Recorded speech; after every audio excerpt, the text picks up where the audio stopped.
என் நெஞ்சில் குடியிருக்கும்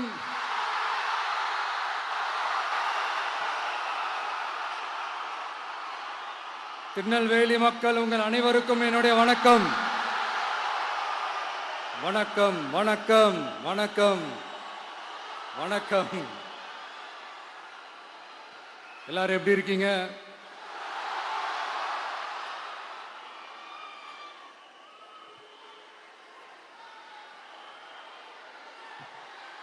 உங்க மகன், உங்க அண்ணன், உங்க தம்பி,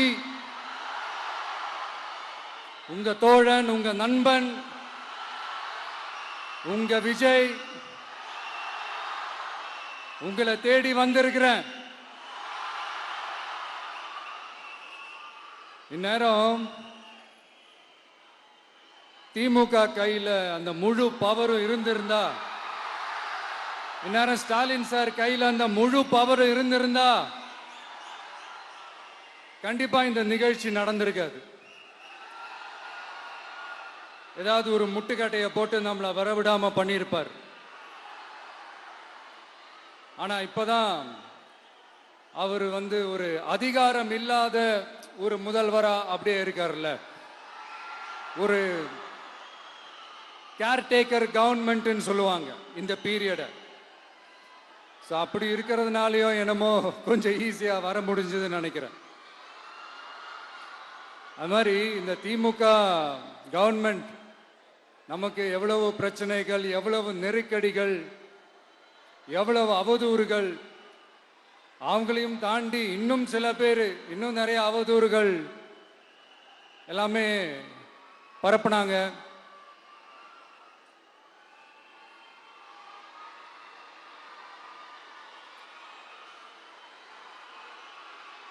இந்த திமுக கூட்டணிக்கும் பாஜக கூட்டணியுமே இவங்க ரெண்டு பேருமே வெளியில வேணா தனித்தனியா இருப்பாங்க, ஆனா உள்ளுக்குள்ள இவங்க ரெண்டு பேருமே ஒண்ணுதான்.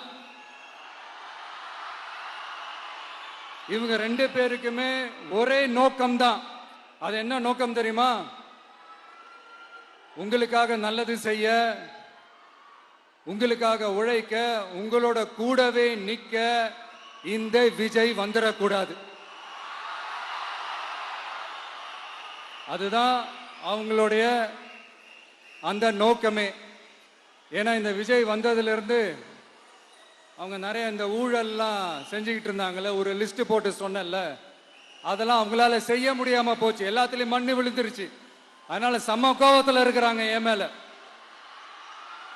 அதே மாதிரி அடுத்து ஆட்சிக்கு வர முடியாத ஒரு சூழ்நிலைய மக்களே நீங்களே ஆல்ரெடி உருவாக்கிட்டீங்க. இந்த கூட்டணி கணக்கு, அந்த கணக்கு, இந்த கணக்கு எதுவுமே எடுபடல. இந்த அரித்மேட்டிக் கணக்கு, மேத்தமேட்டிக்ஸ் கணக்கு எல்லாமே மண்ணுக்குள்ள புதைச்சிட்டீங்க. அப்புறம் இந்த கொள்ளையடிச்சு வச்சிருக்கிற இந்த பணத்தை எல்லாம் வச்சு கல்லாப்பட்டி கூட்டணின்னு ஒண்ணு சேர்த்து வச்சிருந்தாரு. அது எல்லாமே இப்ப கலகலத்து போய் நிக்குது. டாப் தனியா, பாட்டம் தனியா, ரீப்பர் தனியா, ஜாயிண்ட் தனியா, அப்படி நிக்குது தனித்தனியா. எல்லாமே அப்படியே ஒட்ட வச்சுக்கிட்டு இருக்கிறாரு. கூட்டணி கட்சிக்காரங்களே ஒருத்தருக்கு ஒருத்தர் ஓட்டு போட்டுக்க மாட்டாங்க போல் இருக்கு. அப்படி இருக்கு நிலைமை இந்த திமுக கூட்டணியில.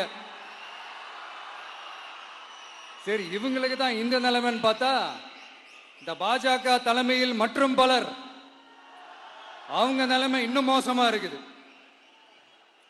அதனால மக்களே, இந்த திமுகவோட நேரடி கூட்டணிக்கும் மறைமுக கூட்டணிக்கும் நம்ம மேல காண்டு.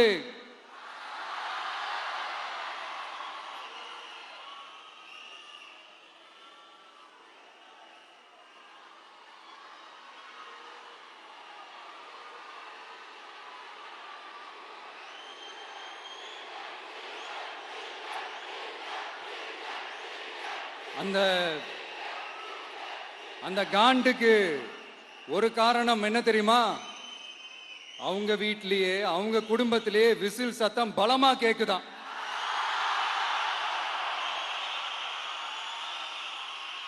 அடுத்த காண்டு அது இந்த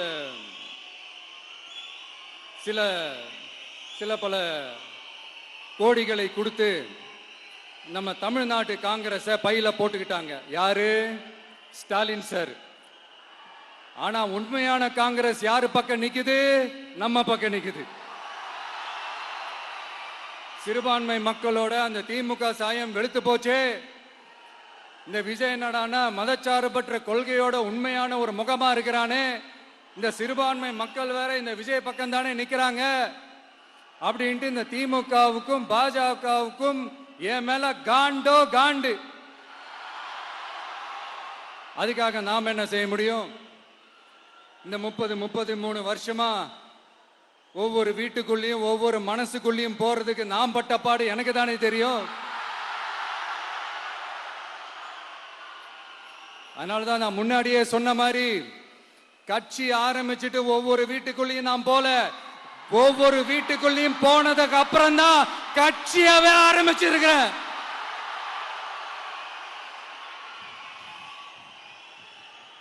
இது இந்த அரசியல் இரசியல் எல்லாத்தையும் தாண்டி இருக்கிற ஒரு உறவு. கட்சி கிட்சி எல்லாத்தையும் தாண்டி இருக்கிற ஒரு உறவு. இது ஒரு பூர்வ ஜென்ம பந்தம். இது சும்மா இந்த அரசியல் ஆதாயம் தேடுறவங்களுக்குலாம் இது என்னன்னே புரியாது. இது மத்தவங்களுக்கு வேணா எலெக்ஷன். ஆனா இந்த விஜய்க்கும் விஜய் கூட நிக்கிறவங்களுக்கும் இது ஒரு இமோஷன். நான் சந்தோஷப்பட்டா மக்கள் சந்தோஷப்படுறாங்க, மக்கள் சந்தோஷப்பட்டா நான் சந்தோஷப்படுறேன். எனக்கு ஒண்ணுனா மக்களுக்கும், மக்களுக்கு ஒண்ணுனா எனக்கும் கண்ணு கலங்கும். எவ்வளவு அவதூறுகள்!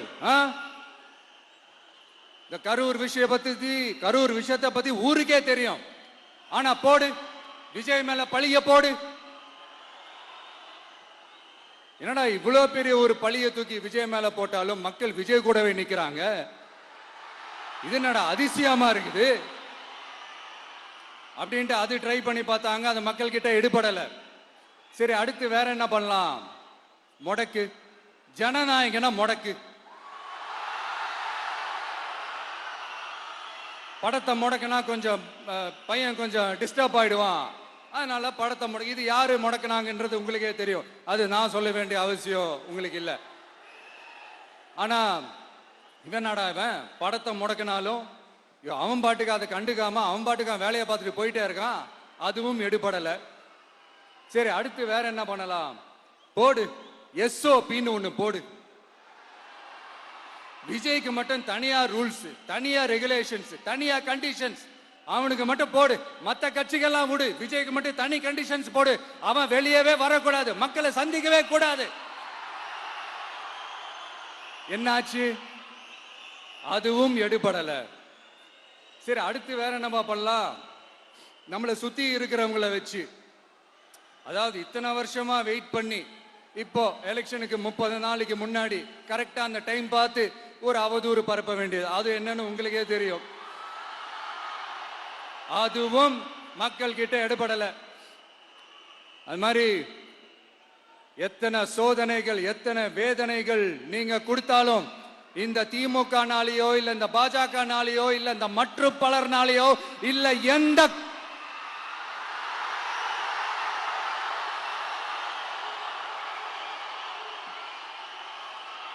வேற யாராலையும் என்ன மக்கள் கிட்ட இருந்து பிரிக்க முடியாதுன்னு சொல்ல வந்த. அதைத்தான் சொல்ல வந்த. ஒவ்வொரு வீட்டில் இருக்கிற ஒவ்வொரு விஜயும் இருக்கிற வரைக்கும் என்ன மக்கள் கிட்ட இருந்து பிரிக்கவே முடியாது. இப்படி இந்த சொந்த பந்தம் இவ்வளவு ஸ்ட்ராங்கா இருக்கிறதுனாலதான் நான் முன்னாடியே சொன்ன 234 தொகுதியிலும் இந்த விஜய் தான் வேட்பாளர் அப்படின்னு தான் அதை நான் செஞ்சிருக்கிறேன். ஏன்னா நம்மளுடைய வேட்பாளர்கள் யாரும் டாட்டாவோ பிர்லாவோ அம்பானியோ அதானியோ கிடையாது.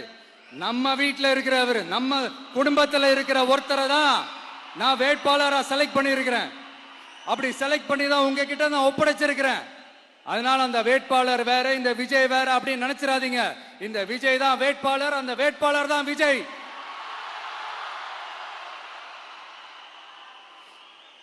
இத்தனை வருஷம் யார் யாருக்கோ ஓட்டு போட்டீங்க. ஆனா இந்த வருஷம் உங்க வீட்டுல இருக்கிற ஒருத்தருக்கு, உங்க வீட்டுல இருக்க நம்ம குடும்பத்தில் இருக்கிற ஒருத்தருக்கு நம்ம ஓட்டு போட போறோம்.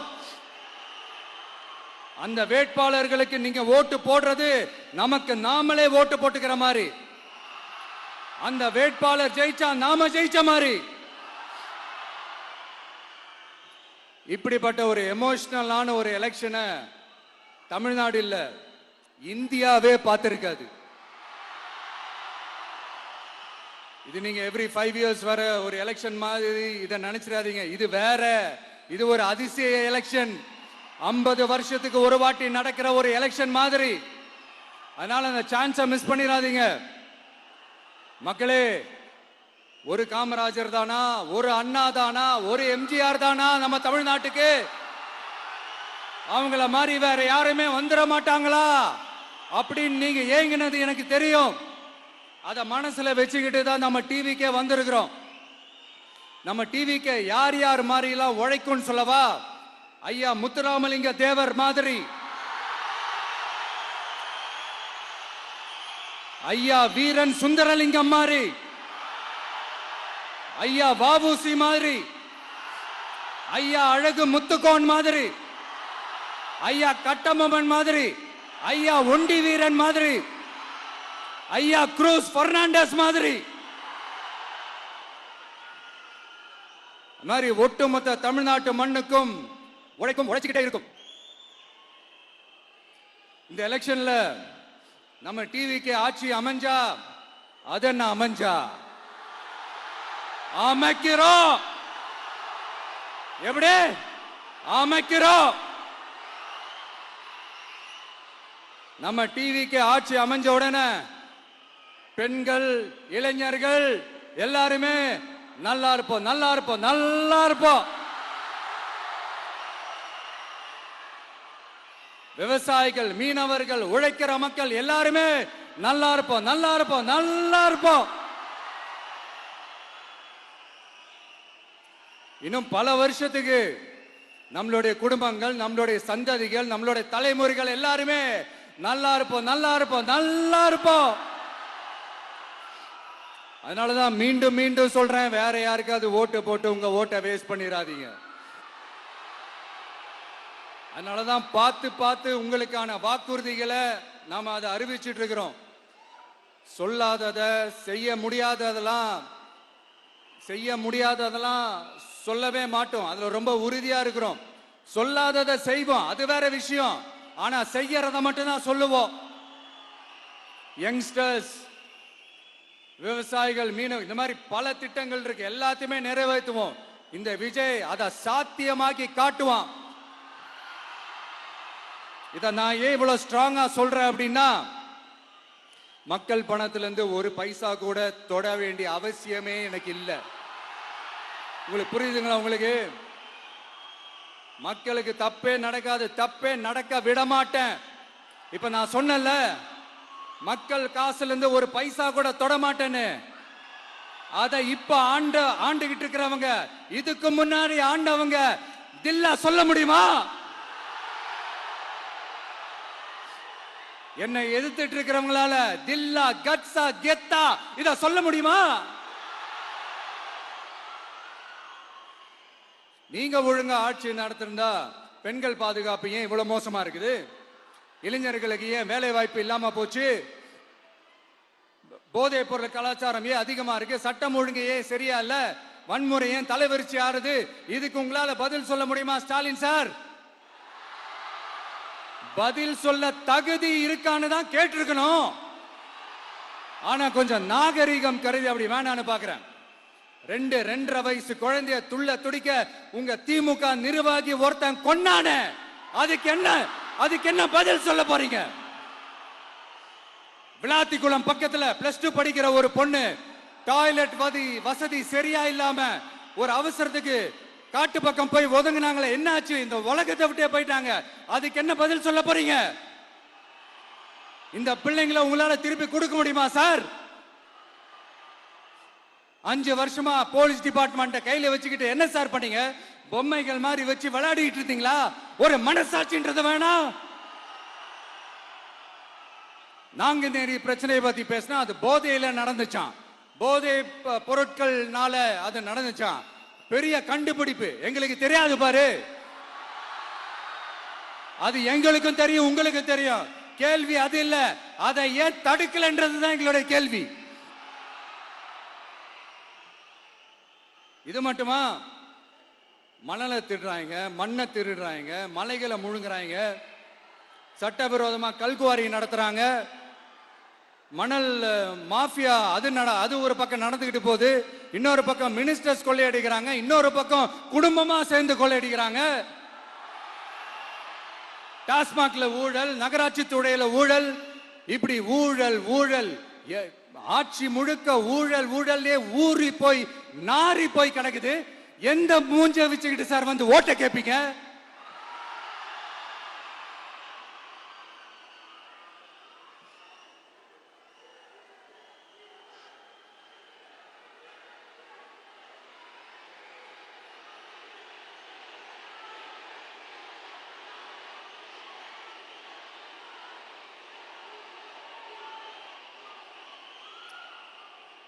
இந்த எலெக்ஷன் சும்மா உங்க பணத்தை எல்லாம் வச்சுக்கிட்டு ஒன்னும் கிழிக்க முடியாது. உங்க பணத்தை எல்லாம் வச்சு மக்கள் எல்லாம் விலைக்கு வாங்கவே முடியாது. இது ஒரு மாற்றத்திற்கான ஒரு எலெக்ஷன். ஒட்டுமொத்த தமிழ்நாட்டு மக்களும் அந்த மாற்றத்தை கொண்டு வர போற அந்த எலெக்ஷன். இது உங்களாலேயோ இல்ல அந்த மற்றும் பலர்னாலேயோ ஒன்னும் தடுக்க முடியாது. அதனால மக்களே, ஏப்ரல் 23 காலையில சும்மா பக்காவா ரெடி ஆயிட்டு வீட்டில் இருக்கிற சாமியெல்லாம் கும்பிட்டுட்டு உங்க ஓட்டர் ஐடி கார்டை கையில் எடுத்துக்கிட்டு முதல்ல பூத்துல போய் நின்று அந்த விசில் சின்னத்துக்கு நேரா இருக்கிற அந்த பட்டனை ஒரு அழுத்துங்க. இது ஒரு தலைமுறைக்கான ஒரு தேர்தல், உங்களுக்கான தேர்தல். எப்பேற்பட்ட வசதியான வாழ்க்கையா இருந்தாலும் எல்லாத்தையும் தூக்கி எறிஞ்சது உங்களுக்காக மட்டுமே வந்திருக்கிறேன். உங்களுக்காக நன்றி கடன் செலுத்துறதுக்காக மட்டுமே வந்திருக்கிறேன். அத்தனை வழிகளையும் தாங்கிக்கிட்டு உங்களுக்காக மட்டுமே வந்திருக்கிறேன். ஒரு நாளும் பொய் சொல்லி உங்களை நான் ஏமாத்தவே மாட்டேன். இந்த 4 முனை போட்டி, 40 முனை போட்டி, எத்தனை முனை போட்டின்னு எத்தனை உருட்டினாலும் இங்க 2 முனை போட்டி மட்டும்தான்.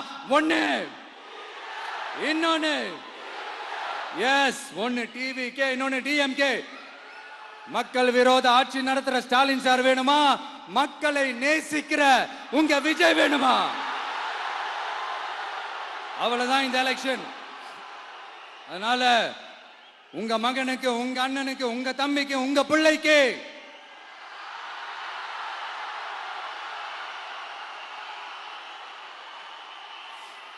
ஒரே ஒரு வாய்ப்பு கொடுங்க.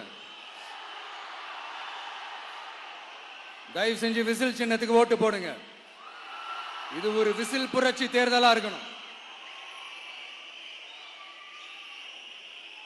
நான் தன்னந்தனியாளு, நீ எல்லாம் நம்ம பாரு, கொஞ்சம் நவந்தனா இங்க 8 கோடி பேரு, மிரல போது ஸ்டேட்டு நம்ம விசில் சத்தம் கேட்டு, நல்ல வங்க வாழ இங்க விசில் கடி ஓட்டே.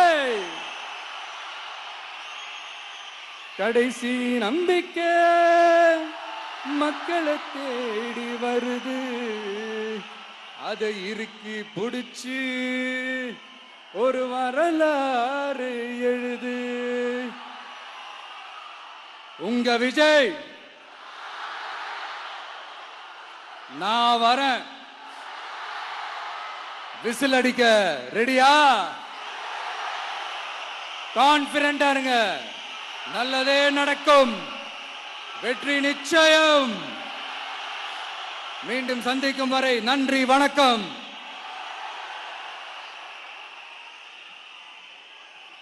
ஒரு தலைவனாக